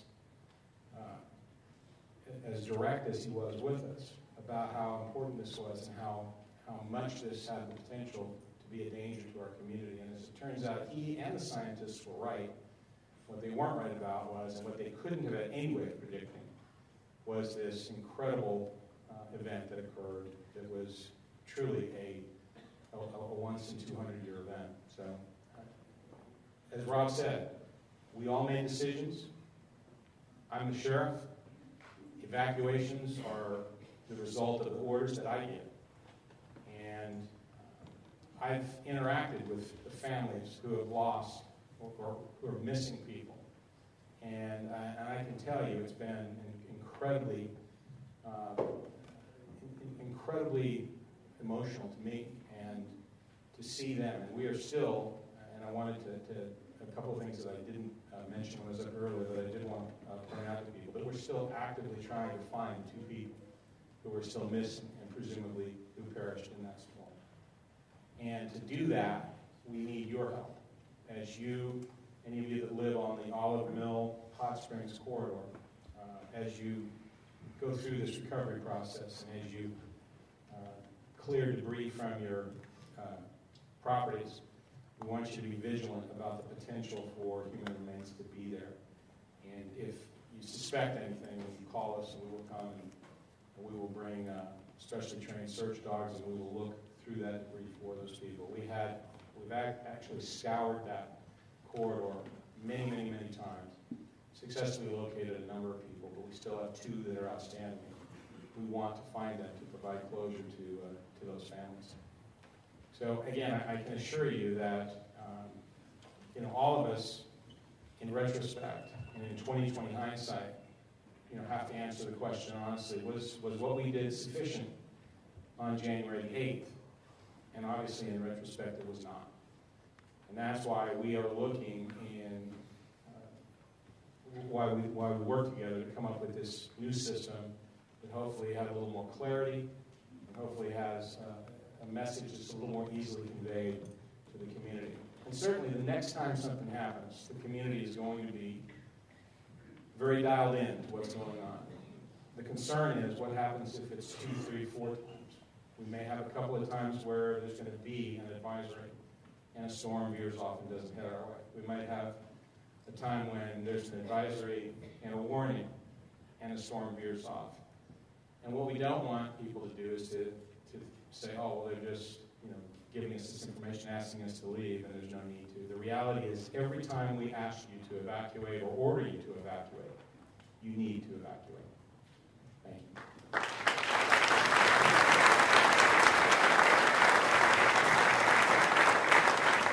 Thank you, everyone. I know we're running really late, but this is critical that we continue this. So I think we're going to go ahead and if you need to leave, please exit quietly out through one of the doors. But if everyone is committed to staying here, we'd like to answer everyone's questions. So before we go back to the mics, I have another one that I think is a good question for everyone to hear. What is the potential for landslides without rainfall?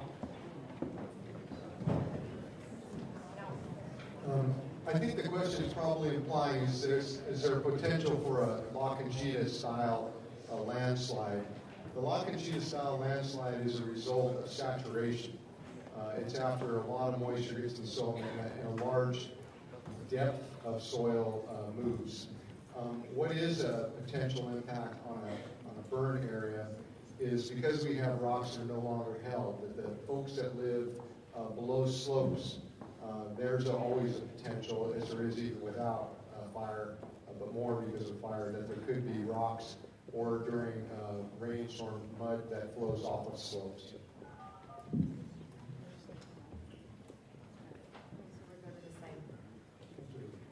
Joseph E. Holland, a clerk, recorder, and assessor, mentioned on television that some homes will not be allowed to rebuild.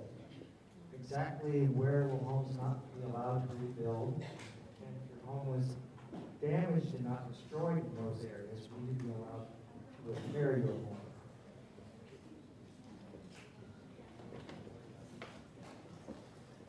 So first, let me say that there is no decision that we are at all aware of about where homes would not be able to be rebuilt. Let's all remember this is the United States and the Constitution protects people's property rights.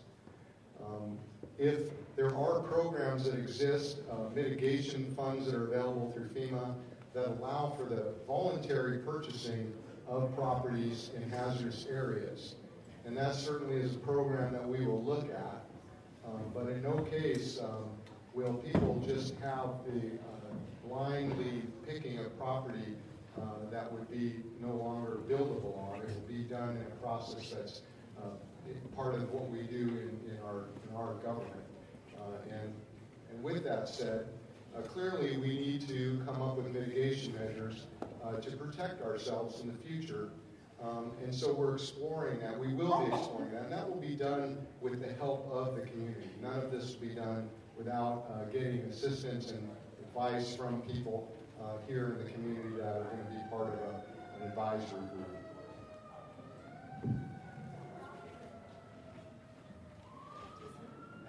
Two-part question.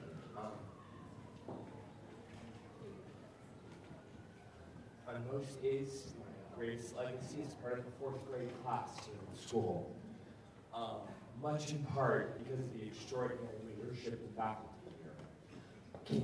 Can someone speak to this new plan and the guidance that will be given to the leadership of the school and how the school should respond if these different stages? And then also maybe speak to what is the plan for the worst case scenario where we don't have 72 hours and our children are here at school and we are 10, 20, or 30 miles away? Thank you. And I appreciate this question because I want to tell you that we've already met with all the schools in Montecito, the superintendents and the principals and other staff. Last week, we had a meeting with them. Montecito Fire Department was there, as well as the Sheriff's Department. And we went through with them the need to make sure that using the same planning they do for fires or earthquakes or other types of disasters, that they needed now to have a debris flow plan. And I'm happy to say that they were very receptive to it. This includes the private schools and the public school.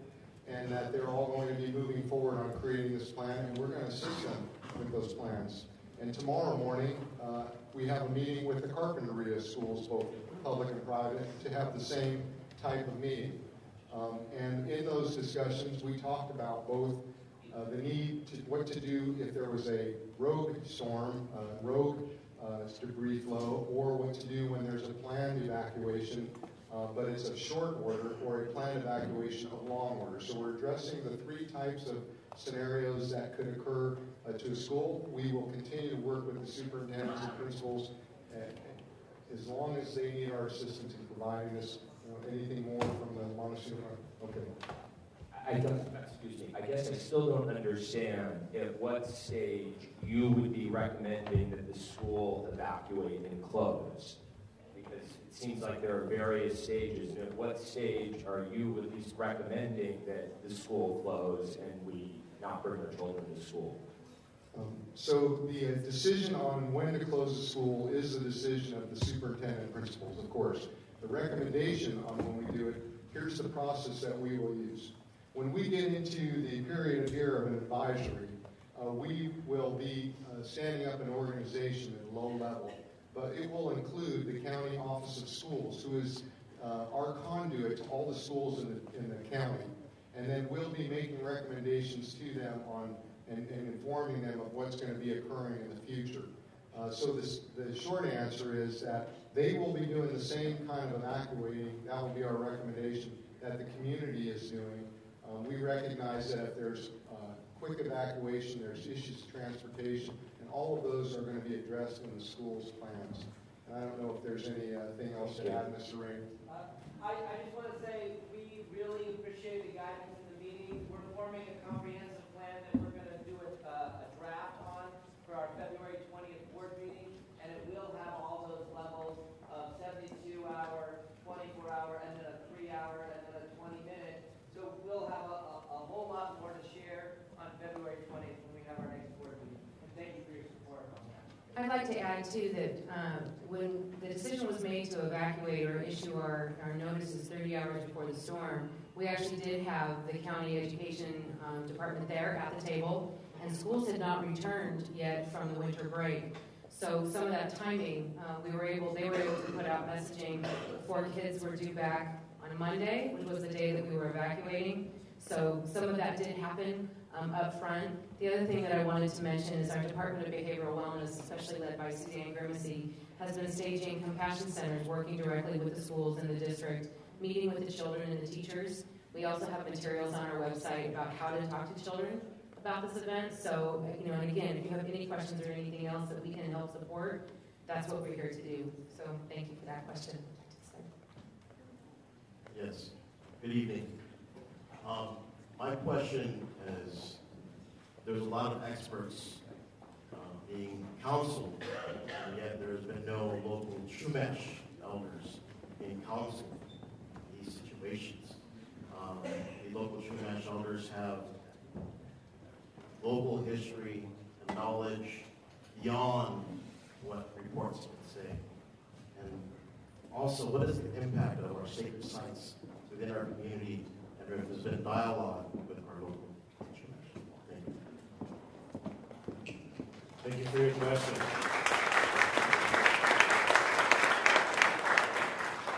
We definitely want to have the Chumash tribe as part of at the table with us as we move forward. as we start to move into some of the next steps. We have a lot of surveying to do, and we know that there are a lot of sites and a lot of very special places in Montecito that have been impacted by this debris flow. So we definitely want to work with the tribe and to work together to help protect the sites up and down the creeks and across Montecito. So we'll be working with the tribe as we move through the next steps in recovery. Thank you for your question.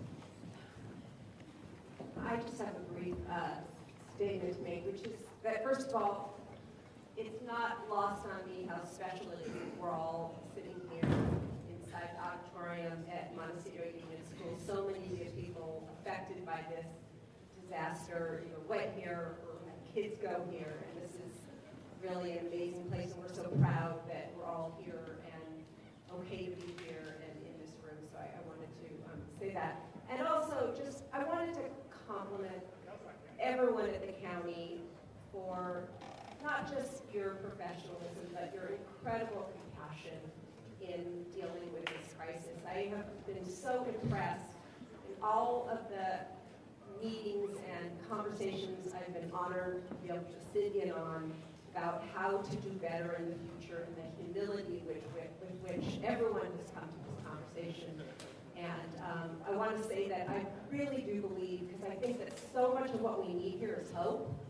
And I think out of this is going to come incredible ideas and partnerships, public-private partnerships. And Montecito, more than anything, has a great amount of human resources. We have such smart, creative, interesting people here. And I just want to urge everyone here, if you have an idea about the mountain or about anything, give that idea to your elected officials, give that idea to the county, give that idea to Mr. Ray and I at the school, because it isn't all science.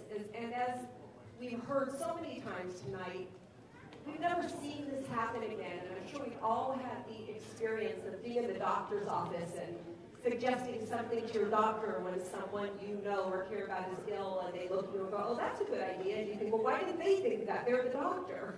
And sometimes science and art come together in amazing ways that can not only help to make our community better in the future and us safer in the future, but can help other communities who are dealing with these same kind of wildland-urban interface events that are changing our world. And so I'm really hoping that Montecito can emerge and Santa Barbara County can emerge as a leader in this and come out of this with a process and answers that emerge in ways that help people all around the world, that we can be leaders and pathfinders in this way. So I just really want to urge you all, as you're falling asleep and you can't sleep because you're stressed out, just think about interesting ideas or Google interesting ideas, because there are ideas out there that we haven't yet thought of, and some of which we have that are being discussed. And so I just wanted to offer that piece of hope too, that there are things going on, and I believe we're going to find answers to a lot of these scary questions, and we're going to have a safe. Thank you.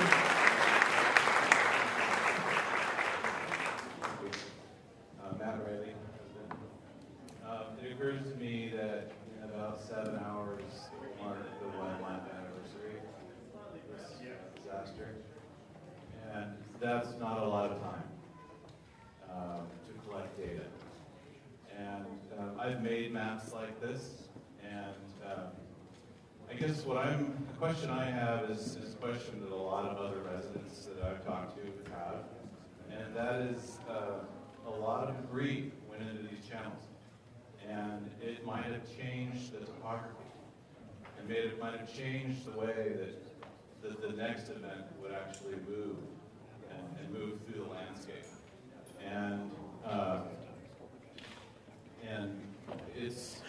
I saw the mud outside of my window, and so I'm like most residents, I'm nervous about this. So can you please give us a little bit of confidence, first of all, that you got the map right?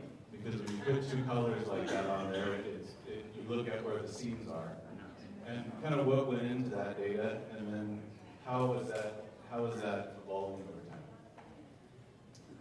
Thank you for that question. So you made a great point right at the end there where you say, you have lines. That's a big problem with maps, right? There's boundaries. And I'm sure many people are going on this interactive website and going, all right, I'm just in the yellow. I'm not in the red. So that takes us to the issue of when we call for an evacuation order, it's going to include both red and yellow. Because the point that you made is very accurate, sir, in that the debris flows change the course of our waterways. They fill them in, and there's choke points. And the map is reflective of that. The scientists that did it looked at every choke point, and there were hundreds of them along the way that they analyzed. They did it on the ground, and they did it using a system called LIDAR. And, sorry? Good question, I'm sorry. That's... so you have a choke point, could be a bridge. It could be a really large rock that will change the course of that waterway. It could be a curve that is now filled in with debris. It could be a variety of things that could change the direction of the course. And so the scientists use this. They gave us this map, and I know that they had peer reviewed. We hope that scientists will continue to review the reports and continue to give input. But in the end, the reason that we have now 2 zones on there is because we recognize that the red areas, the yellow areas could become red areas during a debris storm, much like they did as we saw. I hope I captured the... Is there some more?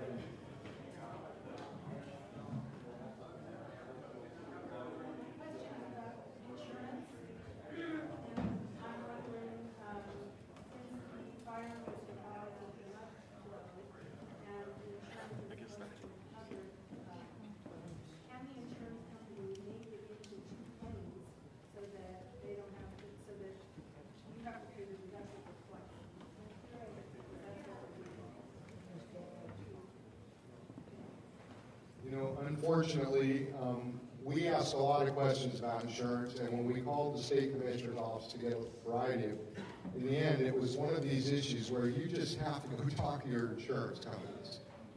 It is not very clear exactly on how things are done, even though, and also you can contact the state insurance commissioner's office. Yeah, I really encourage the latter. I mean, your insurance companies, there is an adversarial element to this relationship at a certain level. So the insurance commissioner is notoriously pro-consumer, and they're going to give you some good information probably on if they think you have the ability to contest that. Absolutely. The Department of Insurance is it's fairly big bureaucracy because they have to have lots of actuarials. So if you have a hard time getting through to them, call our office. But they have a website, they have contact, they have 3 offices. Regionally, they have a Southern California office in the LA area. I have actually 2 questions. I'm a geologist by profession. We're in Sinaloa, and Oak Creek's in our backyard. We've been here 17 years. And I've seen Oak Creek completely full of water moving here in 2001 and go across the bridge in Sinaloa. And during this event, I went out. I drove there at 4 a.m. And during this event, that creek behind our house was getting 50% full. My understanding, not in the know that there was a reservoir on Montecito Water Department above 192 and they had 9 million gallons of space. And in numbers, that's 244,000 barrels. That's quite a bit of water. And also all the sheer fire hydrants and things like that. Well, I was told they couldn't turn the water off. So in your proposal here, is the Montecito Water Department or someone going to figure out a system whereby they turn off the water wells and all systems prior to these events? And then the second question is, how much impact does 244,000 barrels of water have coming down the San Ysidro Rd? Well, I'm happy to defer to anyone from the district, but I had to, in representing you in the legislature, I had to learn something about water. One of the basic things about water is if someone's talking to you in feet, they are making the number bigger than it actually is. If you're not talking in acre feet, or you're talking in gallons, then you're making the number sound bigger. And that is a relatively small amount of water compared to what was moving down in our watershed. That's my opinion.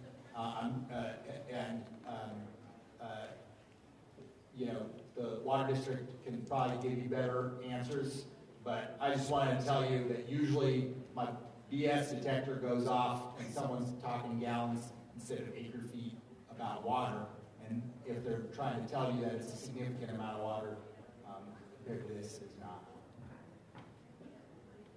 Well, the other question was, through time, we've been short on water in Montecito. And so some proposals have been made in the past to fill basins up there in the hills to capture the water. Of course, these would be reinforced like dams or something of that nature. They've been turned down for various reasons, environmental, whatever. If we had had some folks up there, this would have stopped some of the watershed. I mean, when the creek behind our house was totally dry, I still saw pictures on TV of water raining down from the building. Where was that water coming from? Not only concern, it was coming from the water system leaking water. Because I was told no, I saw guys out in the pit trying to find a firehouse. Sure. And it was still gushing out. Well, one element of your question was if there were more dams up there, would we be safer? The answer probably is yes. I'm not sure about full dams, but debris dams definitely. And there have been cases, I hope Suzanne's still here because she'll be happy that I mentioned this. There have been cases of debris basins proposed. I know one case in the up over in Toro where just so much neighborhood opposition caused them to be turned down. If people have changed their mind, and I hope they have in some of these cases, we may be able to do something. And there's a lot of land use planning questions that we're going to wrestle with as a community. Some of it will involve questions like, should we rebuild on the most dangerous spots or not? How would we negotiate that as a community so that we don't take away people's private property rights? If you're interested in that or other questions, like some of the other ones that have come out as underground utilities, or how are we going to redo the trails, things like that, then I encourage you to fill out our sort of land use stakeholders survey, which is at the countyofsantabarbara.org /DOS, that's me, /Williams, or Google me, First District Supervisor DOS Williams, because we've had thus far about 400 people in the community do this survey, but I would love to make it as representative as possible and have everybody's input. Thank you. I'd also like to just point out that we do have John Fry, raise your hand, you might want to meet individually, right down here on the side, with our county public works. So anything about the debris basins, anything about some of that, you can speak to John. Can you hear me? There have been some questions that have been raised about people having problems with deductible issues and other things related to their insurance policies. I want to give you a free website. Many of you know me already from the meetings that we've had about this. It's called insuranceconsumers.com. Free information that will answer most of your questions about deductibles and about some of these other issues. And if you need additional help for free, you Google me, Ray Horace, C-O-U-R-H-I-S. Insurance companies are going to be playing games. I'm sorry to tell you. I know that because I've done it for 40 years. They'll play games on deductibles, they'll play games on additional living expense, they'll play games on using their experts to tell you what your loss is worth, to try to convince you to take a low-ball offer. Don't do it. If I can help you in any way, again, I can't emphasize this enough. This information is free. Just let me know. Thank you very much. Thank you.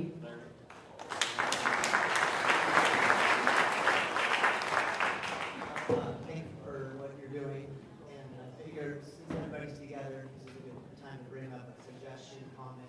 Something I noticed was the intercommunication between all the different emergency departments.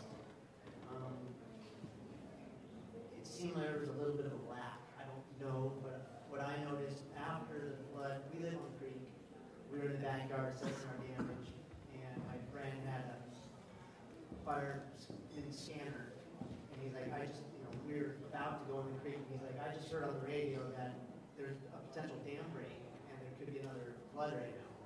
Even though it was after the fact, I was like, okay, we're out. 5 minutes later, search and rescue shows up. We have a 3-man team marching up the creek. We're like, hey, when you heard on the radio, there could be a potential dam break. And they're like, oh, we're out of here. 10 minutes later, another crew shows up doing the same thing, investigating the creek. They told them, and they're like, okay, we're out of here. So, I don't know, moving forward, I know you guys don't really have a central operator, or I don't know, whatever, but that's just what I noticed. Hopefully, there's a central hub where everybody knows where everyone's at. Certain rescue crews, yeah, we're on our own. We just show up at our leisure. There's another crew going across the train tracks, and they're doing the same thing. So that's just what I noticed. Okay, well, thank you for your statement, and we very much appreciate you being here and bringing that to our attention. As we've evolved over the last 30 years in emergency services, we've worked very hard to develop interoperable communications so that everybody is on the same page at the incident. And what you pointed out is that we haven't quite made it there yet. So we continue to work on that. And the way that we tried to solve that during this incident was actually putting law enforcement and fire resources together so that they were getting the same information. Thank you. No offense to you guys. You've been waiting patiently. Thank you very much. So you mentioned that the storm you predicted did not come to Montecito, it went to Carpinteria. And you mentioned that this new evacuation system goes into place when there is half an inch of rain predicted. Can you help give us confidence that when you expect a 1/4 inch rain system to come, that we're not going to get a 1/2 inch rain? Thank you. So, unfortunately, I'm gonna say something tongue-in-cheek and that is that we all know that meteorology is one of those sciences that you can be wrong quite a bit and still keep your job. Of course. So this is a really hard thing because one of the limitations of meteorology is the fact that there can be these bands of rain that come in with storms and they develop, especially when you're near the ocean.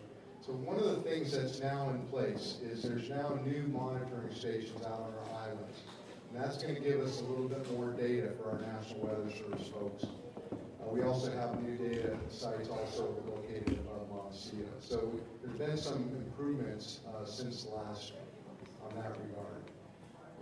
When we communicate with the National Weather Service, you can imagine that they're going to be giving us information that says there may be 0.3 inches of rain per hour. That's pretty close to 0.5 inches of rain per hour, right?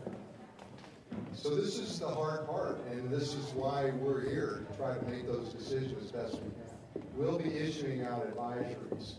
We'll be doing the very best we can to provide every bit of information that we have to you also, so you can make decisions also on your own. But it is a very tough thing that you described. The other shortfall that we get is we would like to know how many percent of inches per 15 minutes, per 30 minutes, per hour, because the intensity is a big factor, as we can see the difference between what happened in Montecito and Carpinteria, where they both areas got the same amount of rain essentially, but one had that band of intensity for 5 minutes, where the other area did not. So unfortunately, it's not a simple thing, and none of this is simple, unfortunately. So I'm not sure how to ask the next question, so I'll be raggedy, pardon me. So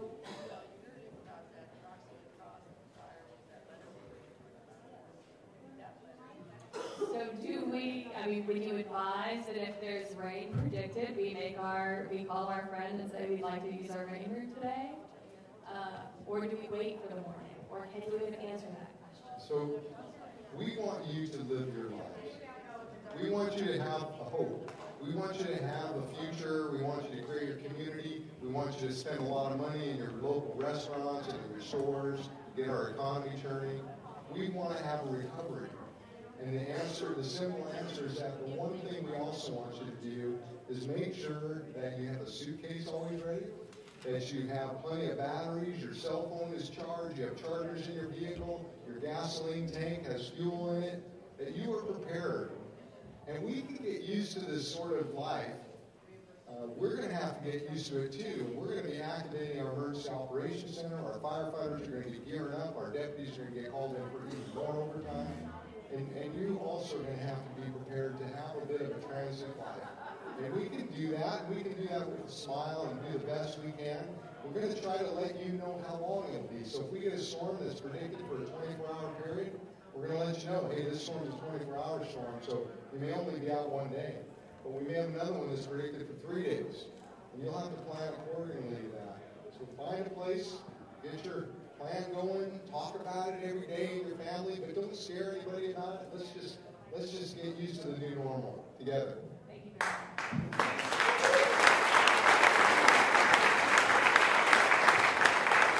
And I want to also answer your question just from the standpoint of, first, I'm a 2.5-year-old, so I'm going to recommend an evacuation. I'm out of there, right? Or at least I'm getting them out of there. I might sleep at the emergency operations center so that I can serve you, but I'm getting my family out of there, right? But we can't be intimidated by this. We can't stop living our lives as a community. The most dangerous thing you do almost every day, which is to go out and drive on this crazy roads and freeway. Statistically, it kills more of us than anything. But we still live our lives. And we cannot be intimidated by what we have been through. We have to continue to live as a community.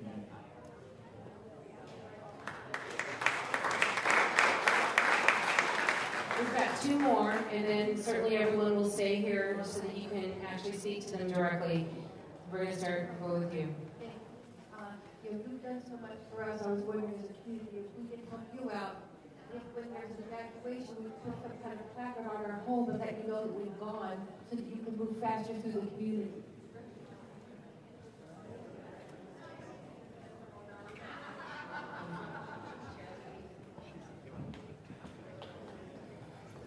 That's a very interesting idea, and it's one I think that we will discuss.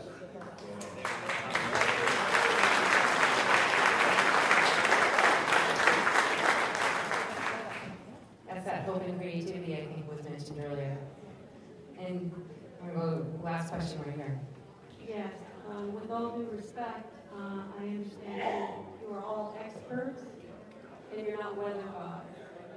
But with that in mind, we have rain predicted on 3 sites from the 12th through the 15th. Now that can change and fluctuate, and I understand that. But with that in mind, we haven't had rain since this event at all. I mean, maybe just a little mist. But that rain is predicted in increments of 10, 20, 40, and 50% on varying days during that time period. That's my concern, that that's not being addressed like, well, we do have a rain coming, possibly. And I would like to know what that kind of rain prediction forecast means with your 72-hour evacuation timeline. What does it mean for this flow, the debris, the heaviness of everything? And if you could address that in some way, please. Thank you. Thank you for your question.